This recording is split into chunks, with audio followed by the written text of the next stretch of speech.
Chapter 62:17. Jacob, whose emotions are mentality collapsed, finally got off the plane crying and took a taxi to the hotel. Elaine, who had been lying down in a luxury hotel for a day and a night, was shocked and speechless when she saw Jacob crying like a child and swiping his card to enter the room. Jacob, on the other hand, seemed to see psychological sustenance when he saw Elaine. He cried and threw himself into Elaine's arms, wailing, "Wife, that person named Pay tricked me, I have nothing now." Elaine was a little stunned by Jacob's crying action, and then quickly patted his back to comfort him.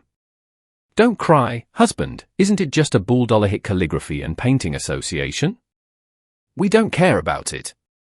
"Oh my, you don't need to be part of it anymore." Jacob cried and said, "But I like it, I want to be there." Elaine was annoyed for a while, and the hand that was patting his back to comfort him immediately slipped. She reached his waist and gave him a hard squeeze while he wasn't paying attention. "Ouch!" Jacob yelled in pain and asked angrily and aggrievedly, "Why are you pinching me?" "Nonsense," Elaine reprimanded with a cold face. "I'm so fucking kind to comfort you. You turn around and give me the talk that you are going against the grain. Go ahead and cry." Jacob was even more aggrieved and asked her, "Just comfort me, can't you just comfort me one more time?" Elaine waved her hand. "That's it, no more. Not even a little." After that, she said with a look of disdain, "Jacob, tell me, you are over 50, you can't bear this kind of blow. I'm embarrassed to tell you about it, you know I was in jail back then. What kind of life did I have? Do you know how I managed to survive?" Jacob asked her subconsciously, "How did you survive?" Elaine glanced at him and said, "I didn't even know how to survive." "What a shame." Jacob became even more depressed and said angrily, "I'm so miserable, and you still scold me." Elaine said, "What's wrong with you? You deserve it. Let me tell you, Jacob, we came out for our honeymoon this time. You left me here and ran away for a day and a night. I won't say anything. From now on, if I have to get out, then I would be doing it myself on my own." Jacob saw that Elaine was not joking with him, so he sighed helplessly. Okay, why don't I just turn over the chapter?" Elaine nodded. "That's pretty much it." Jacob stopped talking but felt even more depressed. He had never stepped into such a big pit in his life, and he would not be able to digest it for a while. But at this moment, he could only break his teeth and swallow it in his stomach. At this moment, Charlie was driving downstairs to Claire's company, waiting to pick her up after work. Mai Ching suddenly called him and asked him, "Charlie, how is your father-in-law? I sent him a WeChat message and he didn't reply. Is he okay?" Charlie said, "I don't know. My father-in-law and mother-in-law went to Dubai for a trip. They haven't come back yet."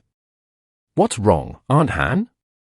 Mai Ching said, "I received an announcement from the Painting and Calligraphy Association in the afternoon, saying that your father-in-law resigned from the Painting and Calligraphy Association. Although it was said that it was your father-in-law who resigned.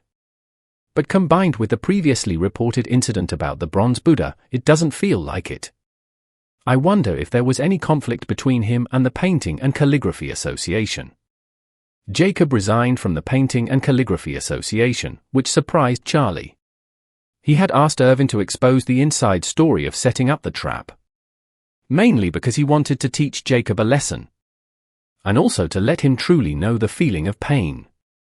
However, in his expectation, although Jacob lost money and was embarrassed this time, President Pei of the Painting and Calligraphy Association would at least leave him an insignificant position so that he could at least have something to do. However, he did not expect that the Painting and Calligraphy Association would suddenly announce that he left his job, which he really didn't expect.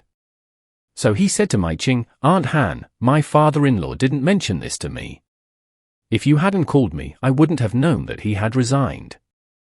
Mai Ching sighed, "With your father-in-law's character and the importance he attaches to the Painting and Calligraphy Association, No matter what the reason is for leaving this time, whether he is active or passive, he probably won't be able to accept it for a while.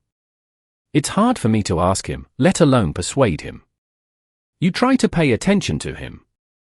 He won't look back and get into trouble again. Although Maiqing no longer has feelings for Jacob, she is still a classmate and old friend for many years.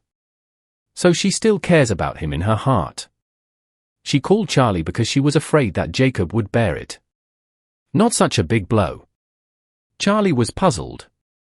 President Pei should not have kicked Jacob out of the Painting and Calligraphy Association. After all, keeping Jacob was equivalent to keeping the line of Orville and his restaurant, which was very useful. In comparison, it was actually not difficult at all to demote Jacob despite some pressure.